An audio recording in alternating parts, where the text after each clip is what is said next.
Good morning, everyone. In last lecture, we have discussed about the human chromosome, karyotyping, and the type of chromosome on the basis of the positions of centromere.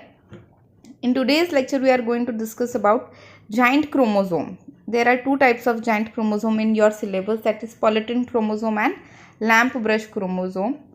Giant itself means big, large. Giant તમને નામ ઉપરથી ખબર પડે. Giant આપણે કોને કહીએ? જે બહુ મોટું હોય, નોર્મલ કરતાં જે બહુ મોટું હોય એને આપણે શું કહીએ? જાયન્ટ. તો કે જે નોર્મલ ક્રોમોઝોમ કરતાં મોટો ક્રોમોઝોમ્સ હોય, મોટા ક્રોમોઝોમ્સ હોય એને આપણે શું કહીશું? Giant chromosomes. તો આપણા સિલેબસમાં એટલે કે SY સેમ 3ના સિલેબસમાં આપણે બે જાયન્ટ ક્રોમોઝોમ સ્ટડી કરવાના છે. જે ફર્સ્ટ છે એ પોલિટીન ક્રોમોઝોમ છે અને જે સેકન્ડ છે એ લેમ્પ બ્રશ ક્રોમોઝોમ છે. તો ફર્સ્ટ આપણે જોશું પોલિટીન ક્રોમોઝોમ. તો કે giant chromosomes were first observed by E.G. Balbiani in the year of 1981 in nuclei of salivary gland of Chironomus larva. જે giant chromosome છે બધાય કરતાં પહેલાં એ કોને ઓબ્ઝર્વ કર્યો હતો? તો કે E.G. બાલ્બિયાની નામના વ્યક્તિએ ડિસ્કવર કર્યો હતો, ઓબ્ઝર્વ કર્યો હતો. કેમાંથી? તો કે જે કાયરોનોમસ લાર્વા છે ને એની સલાઇવરી ગ્લેન્ડ એટલે કે એની લાર ગ્રંથિમાંથી બધાય કરતાં પહેલાં જાયન્ટ ક્રોમોઝોમ ઓબ્ઝર્વ કરવામાં આવ્યો હતો. They are conclusively reported for the first time in insect cell. insect cells એટલે કે જે ડ્રોસોફિલા છે આપણી ફ્રૂટ ફ્લાય, એમાં થિયોફિલસ પેન્ટર નામના વ્યક્તિએ બધાય કરતાં પહેલાં એને ઇન્સેક્ટ સેલમાં જોયો હતો. ક્યારે? તો કે in the year of 1933. Since they were discovered in the salivary glands of insects, they were named as salivary gland chromosome. આ ઇન્સેક્ટ જે હોય એના salivary glandમાં જોવા મળે છે એટલે એનું નામ શું પડ્યું? તો કે salivary gland chromosome. The named polytene chromosome was given by Kolkar due to the occurrence of many chromonimeta in their structure. Polytene chromosome એને નામ કોને આપ્યું? તો કે કોલારે આપ્યું, કેમ કે એનું જે સ્ટ્રક્ચર છે એની અંદર ઘણા બધા તમને ક્રોમેનોમેટા જોવા મળે છે. તો કે the nuclei of the salivary gland cells of the larvae of diphterian like Drosophila have unusually long and wide chromosomes. એટલે કે શું કીધું? જો સલાઇવરી ગ્લેન્ડની જે ન્યુક્લિયાઈ છે, ડિપ્ટેરિયન જે આપણી સ્પીસીસ છે એની જીનસની અંદર, તો કે જે ડ્રોસોફિલા છે એનામાં ઘણા બધા લોંગ અને વાઇડ ક્રોમોઝોમ જોવા મળે છે કે જે 100 or 200 ટાઈમ નોર્મલ ક્રોમોઝોમ કરતાં મોટા છે. This is particularly surprising since the salivary gland cells does not divide after the glands are formed. આ બહુ સરપ્રાઇઝવાળી વાત છે, કેમ કે જ્યારે ગ્લેન્ડ ફોર્મ થઈ જાય છે ને એના પછી સલાઇવરી ગ્લેન્ડમાં ડિવિઝન બી જોવા નથી મળતું, તો બી એની સાઇઝ બહુ મોટી છે. યેટ દેર ક્રોમોઝોમ રેપ્લિકેટ સેવરલ ટાઈમ્સ. એના જે ક્રોમોઝોમ છે ઘણી બધી વાર શું થઈ જાય છે? તો કે રેપ્લિકેટ થઈ જાય છે. ક્યાં પ્રોસેસિંગ? તો કે એન્ડોમાઇટોસિસ. હવે એન્ડો બધાને ખબર છે, એન્ડો મીન્સ અંદર, internally, and become giant size. એ શું કરે? ખુદે રેપ્લિકેટ થતા રહે અને એની સાઇઝ કેવી થઈ જાય? બહુ મોટી થઈ જાય, જાયન્ટ થઈ જાય, જેને આપણે શું કીધું? Polytene or multi stranded chromosome. The endomitosis process results in the production of 2X chromosome. હવે જે એમાં એન્ડોમાઇટોસિસ થયું, ડિવિઝન થયું ઇન્ટરનલી, એ કેમાં આપણને રિઝલ્ટ આપશે? તો શું પ્રોડ્યુસ થશે? તો કે 2X chromosome, where X gives the number of multiplication cycle. જે એક્સ છે એ શું ફોર્મ બતાવે છે આપણને? મલ્ટિપ્લિકેશન સાયકલના નંબર બતાવે છે. About 85% of the DNA in polytene chromosome is in band and rest 15% are in inter band. હવે કેવો આપણે ઝેબ્રા કેવો હોય? એની બોડી ઉપર સ્ટ્રીપ હોય, એક બ્લેક કલરની, એક વ્હાઇટ કલરની, એકને આપણે બેન્ડ કહીએ, એકને આપણે ઇન્ટર બેન્ડ કહીએ. તો સિમિલરલી આમાં બી એવું જ છે. 85% બેન્ડ બતાવશે અને 15% ઇન્ટર બેન્ડ બતાવશે. In Drosophila melanogaster, there are about 5,000 bands and 5,000 interbands per genome. એક જીનોમમાં 5,000 બેન્ડ હશે અને 5,000 ઇન્ટરબેન્ડ્સ તમને જોવા મળશે. The polytene chromosomes of the salivary gland cells of D. melanogaster contain about 1024 chromosome. એટલે કે 1024 ક્રોમોઝોમ્સ તમને જોવા મળશે, which are formed by about 10 consecutive multiplication cycle. આ આપણે જોયું હતું 2x, x એટલે કે મલ્ટિપ્લિકેશન સાયકલ. 2 into 10 કરો એટલે કેટલું થાય? 20. તો એ બધું તમે એનું કેલ્ક્યુલેશન કરશો તો તમને ઓવરઓલ એને શું કીધું? તો કે 1024 એટલે કે 1024 ક્રોમોઝોમ તમને ઇઝીલી મળશે. Chironomous has about 16,000 DNA molecules in their polytin chromosome. Chironomous જે લાર્વા છે એમાં તમને શું મળશે તો કે 16,000 DNA મોલિક્યુલ મળશે. આ એનું સ્ટ્રક્ચર છે પોલિટિન ક્રોમોઝોમ્સ ઓફ ડ્રોસોફિલા મેલાનોગ્લાસ્ટરનું. એનું રાઇટ આર્મ ક્રોમોઝોમ, એનું લેફ્ટ આર્મ ઓફ ક્રોમોઝોમ છે, પછી left arm of chromosome 2, right arm of chromosome 2, એ સાયનેપ્સિસ અને એક્સ ક્રોમોઝોમ, અને અહીંયા શું છે આપણે ક્રોમોસેન્ટર મિડલમાં.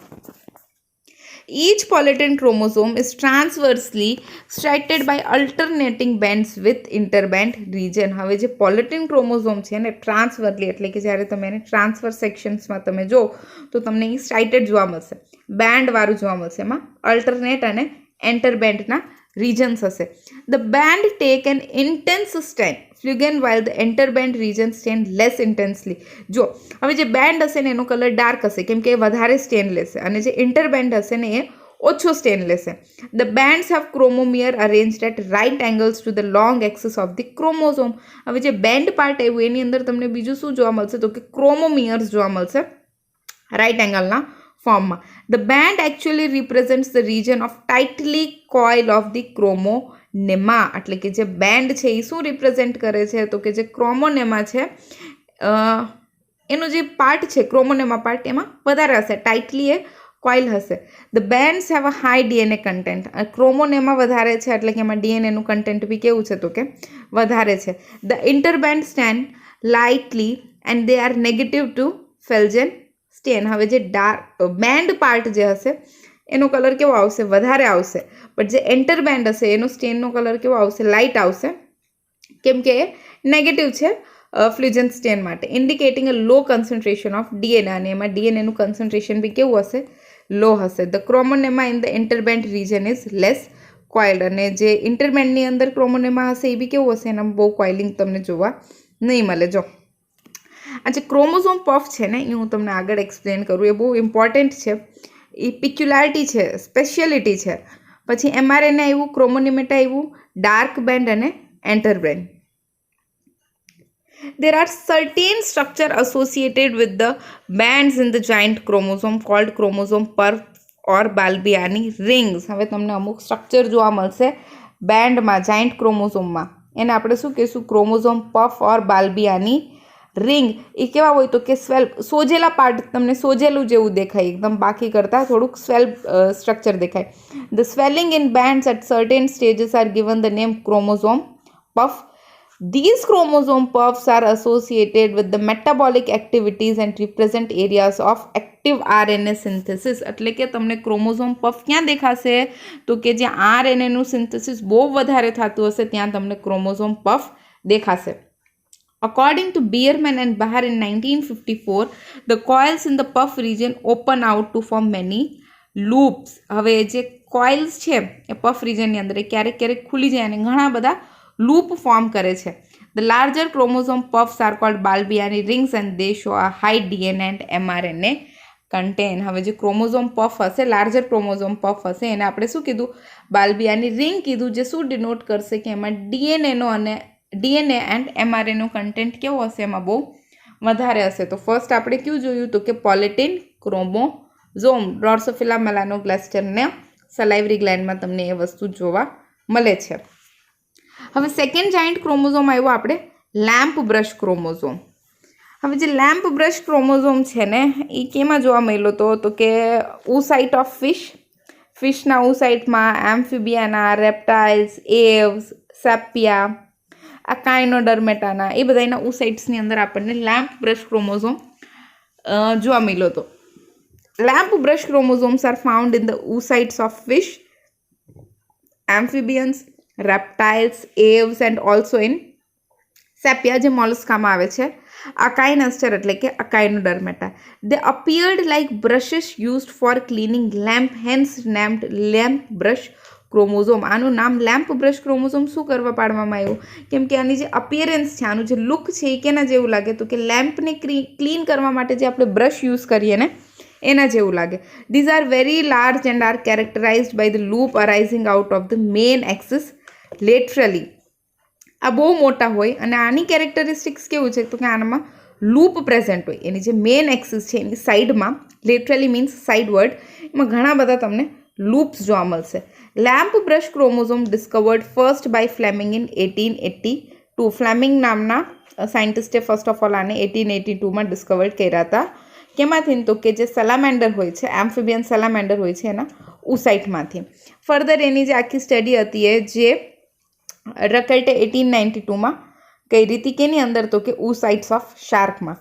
In some organism lamp brush chromosomes as long as 1000 micron to 20 micron wide have been reported during early prophase 1. આટલા મોટા મોટા ક્રોમોઝોમ બી જોવા મળ્યા છે. Towards the end of prophase they get reduced in size. જેમ જેમ પ્રોફેસ એના એન્ડ પર આવી જાય, પૂરું થવાની કગાર પર આવી જાય, એમ એની સાઇઝ રિડ્યુસ થતી જાય છે. There are report of lamp brush chromosome as long as 5900 micron. In some salamander oocytes, these chromosomes are elastic and can be stretched. આ જે ક્રોમોઝોમ્સ છે આપણા લેમ્પ બ્રશ ક્રોમોઝોમ છે એ ઇલાસ્ટિક બી હોય છે અને એ સ્ટ્રેચ બી થાય છે. હવે આપણે એનું સ્ટ્રક્ચર જોશું. Structure of lamp brush chromosome. તો કે there are 2 main part, 2 main part છે. એક મેઇન એક્સિસ છે વચમાંથી જે જાય છે અને એની સાઈડમાં શું આવેલા છે? લેટરલ લૂપ્સ આવેલા છે. The main axis has 2 chromatid. હવે જે મેઇન એક્સિસ છે એની પાસે શું છે? 2 ક્રોમેટિડ છે. And is rich in DNA, અને એમાં ડીએનએ ભરપૂર પ્રમાણમાં એની અંદર તમને ડીએનએ જોવા મળે છે. The axis is in continuity with the loop axis. હવે જે લૂપની એક્સિસ છે ને એની સાથે એ એક્સિસ કેવી રહેશે? તો કે કન્ટિન્યુ રહેશે. The tip of the axis are without loop. એના જે ટીપ હશે, એન્ડ પોઈન્ટ હશે, ક્યાં તમને લૂપ જોવા નહીં મળે. And are the regions of telomeres. અને એ કેના રીજન છે? તો કે ટીલોમિયરના. The centromeric region is also without loops. વચનો જે ભાગ છે સેન્ટ્રોમેરિક રીજન જે છે એમાં બી તમને લૂપ જોવા નહીં મળે. At certain regions along their length, the chromonema of the axis get coiled and forms the chromomere. એક થોડીક અમથી રીજનમાં ક્રોમોનેમા આવી જાય છે એક્સિસ ઉપર અને એ શું થાય છે? કોઇલ થાય છે અને એ કેમાં કન્વર્ટ થઈ જાય છે? ક્રોમોમિયર્સની અંદર એ કન્વર્ટ થઈ જાય છે. The chromomeres are found in pairs. Chromomeres તમને કેમાં જોવા મળે? તો કે પેયરમાં જોવા મળે. Electron microscopic structure of lamp brush chromosomes of the salamander has shown the axial fiber containing dense granules which are probably the molecules of enzyme RNA polymerase. જો આવી રીતના તમને માઇક્રોસ્કોપની અંદર જોવા મળશે પેયર્ડ લેમ્પ બ્રશ ક્રોમોઝોમ. આ જે ચોકડી જે હોય જ્યાં લોકો ઇન્ટરસેક્ટ કરતા હોય એને કાઇસ્મા કહેવામાં આવે છે. સિંગલ રીજન લૂપ જે છે આખી ક્રોમોઝોમલ એક્સિસની જો એ વચમાં નથી અને સાઈડ એના જે એન્ડ પાર્ટ છે ત્યાં તમને એ નહીં જોવા મળે. આ એની લેન્થ ને એ બધું આપ્યું છે. પછી આવી જાય the loops are of 2 main type. હવે જે લૂપ આવી એ બી 2 ટાઈપની છે, ટિપિકલ અને special. Most of the loops which are typical consist of bent central axis from which is given out RNA ફાઇબ્રિલ. એટલે એ લોકોએ શું કીધું કે વધારે પડતી જે લૂપ હશે ને એ ટિપિકલ ટાઈપની હશે. કેવી હશે? તો કે સેન્ટ્રલ એક્સિસમાંથી હશે જેમાંથી RNA ફાઇબ્રિલ મળશે. These RNA fibrils are progressively increasing length as a result of one side of the loop is thick. હવે આ શું કરે? ગ્રેજ્યુઅલી શું થાય? એની લેન્થ છે એ શું થતી જાય? ઇન્ક્રીઝ થતી જાય અને એક સાઈડ જે છે લૂપની એ શું થઈ જાય? તો કે થિક થઈ જાય. The special loops are symmetrical and have granules at the end of RNA fibril. હવે જે સ્પેશિયલ લૂપ આવ્યા એ કેવા છે? સિમેટ્રિકલ છે, એકદમ એક જેવા. એવું નહીં એક બાજુથી એક બાજુથી ના, એ બધા એકદમ સેમ છે. અને એમાં જે RNAના એન્ડ પોર્શન ઉપર RNA ફાઇબ્રિલના એન્ડમાં એને શું મળશે? તો કે ગ્રેન્યુલ મળશે. Each loop axis varies from 30 to 50 angstrom. Axial fiber is made up of DNA. એનું જે એક્સાઇલ ફાઇબર છે એ કેનું બનેલું છે? DNAનું. while the matrix has RNA and protein. મેટ્રિક્સની અંદર શું જોવા મળશે આપણને? RNA અને પ્રોટીન જોવા મળશે. Lamp brush chromosomes are involved in the synthesis of RNA and protein. Lamp brush chromosome ક્યાં ઇન્વોલ્વ થાય છે? તો કે RNAના પ્રોડક્શનમાં અને પ્રોટીનના પ્રોડક્શનમાં. Each loop is believed to be represent one long operon consisting of repetitive સિસ્ટ્રોન. એવું બી કહેવામાં આવે છે કે જે લૂપ છે ને એની અંદર એક લોંગ ઓપેરોન જોવા મળે છે જેની અંદર સિસ્ટ્રોનના રિપીટેટિવ સ્ટ્રક્ચર જોવા મળે છે. ઈચ જીન લોકસ કોડ્સ ફોર RNA. હવે જે જીન છે એની જે પોઝિશન છે એ કોની માટે કોડ કરે છે? એની જગ્યા જે છે એ RNA માટે કોડ કરે છે. The loop is supposed to synthesise at a high rate because of repetitive gene sequence. હવે આ જે લૂપ છે એ શું કરે છે તો કે ત્યાં જે જીન છે ને એ કન્ટિન્યુઅસલી શું થાય છે તો કે રિપીટ થાય છે અને એમાં જે સિન્થેસિસનો રેટ છે એ બી કેવો હશે તો કે વધારે હશે. The lamp brush chromosome help in the formation of yolk material in the egg. એગની અંદર આપણે શું જોયું? ઉસાઇટ જ જોયું ને. સેલામેન્ડરના ઉસાઇટમાં, ફિશના ઉસાઇટમાં, એમ્ફિબિયનના ઉસાઇટના, મોલિસ્કાના ઉસાઇટ્સની અંદર. તો કે એ જે એગની અંદર જે યોક પોર્શન હોય છે ને એના ફોર્મેશનમાં એ હેલ્પ કરે છે. તો અહીંયા તમારું લેમ્પ બ્રશ ક્રોમોઝોમ બી પૂરું થઈ જાય. આપણે 2 ક્રોમોઝોમ જોયા જાઇન્ટ ક્રોમોઝોમની અંદર, પોલેટિન ક્રોમોઝોમ અને lamp brush chromosome. Normal chromosome કરતાં જે મોટા ક્રોમોઝોમ હોય એને આપણે જાઇન્ટ ક્રોમોઝોમ કહીએ.